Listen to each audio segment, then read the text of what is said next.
teman-teman, kami dari Kampus Universitas Katolik Santo Paulus Ruteng, Fakultas Keguruan dan Ilmu Pendidikan, Program Studi Pendidikan Bahasa dan Sastra Indonesia, akan membawakan sebuah materi.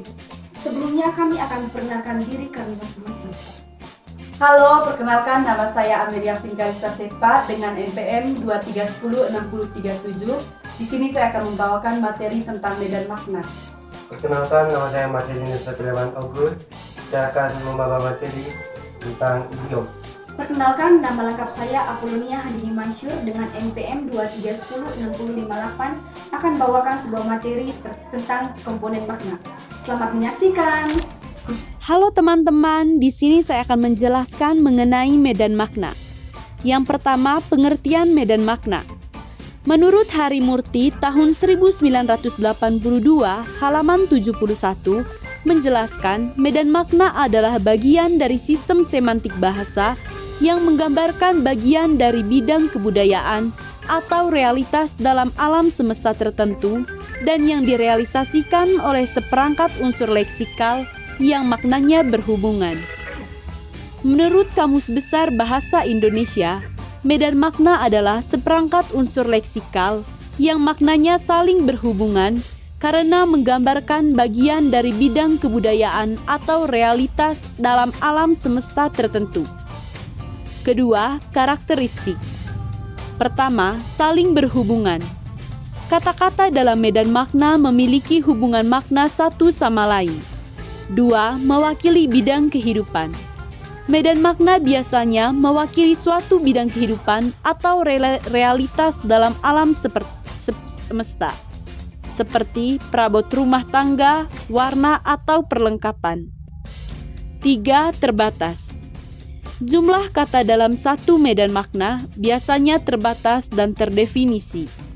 Empat, beragam. Medan makna dapat memiliki berbagai macam jenis, seperti medan makna kolokasi atau hubungan sintagmatik dan medan makna set atau hubungan paradigmatik. Kita akan masuk kepada jenis medan makna.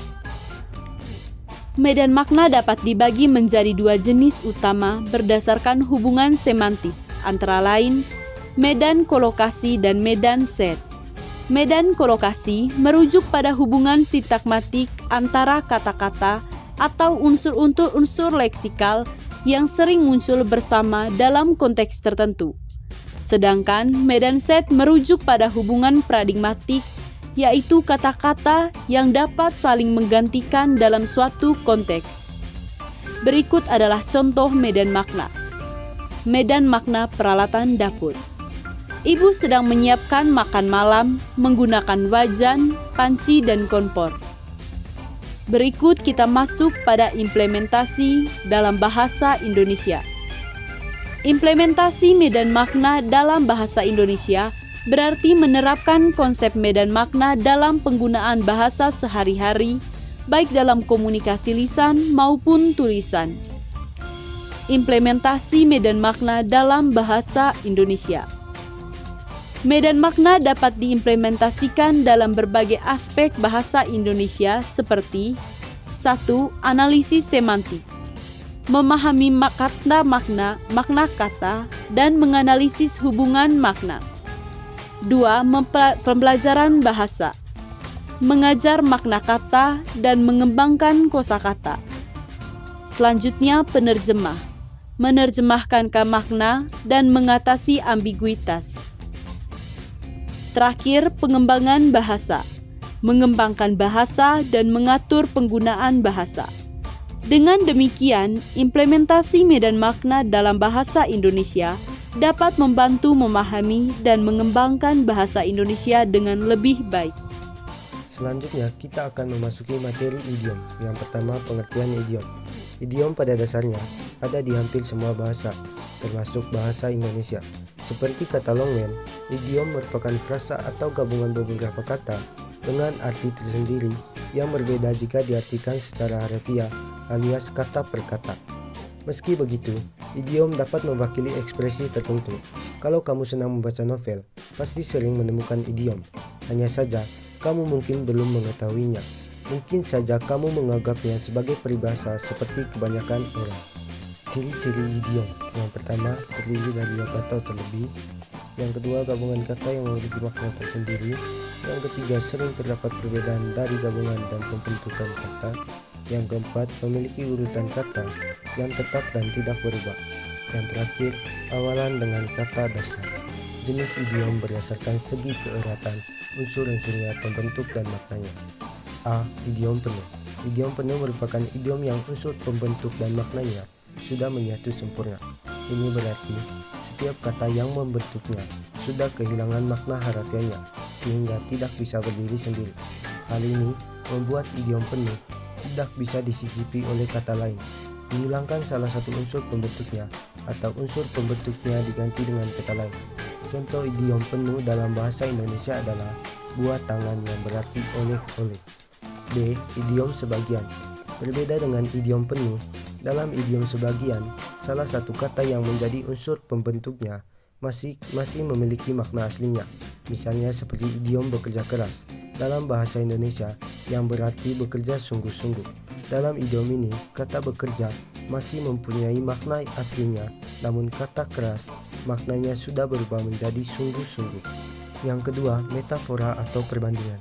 Metafora secara umum bisa diartikan sebagai idiom yang struktur dasarnya terdiri dari dua, yakni sesuatu yang dibicarakan dan juga sesuatu yang digunakan sebagai perbandingannya.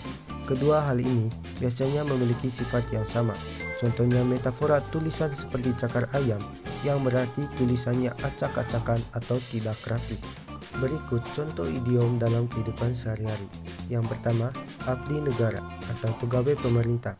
Yang kedua, adu domba atau memicu pertikaian atau memecah belah. Yang ketiga, adu kening, bertemu muka. Yang keempat, adu mulut, bertengkar. Yang kelima, banting tulang atau kerja keras. Yang keenam, banting setir atau beralih profesi. Yang ketujuh, banting harga, jual murah. Campur tangan atau ikut dalam urusan orang lain. Yang kesembilan, cari muka, melakukan sesuatu agar mendapat pujian. Dan yang terakhir, cuci gudang atau menjual semua persediaan barang.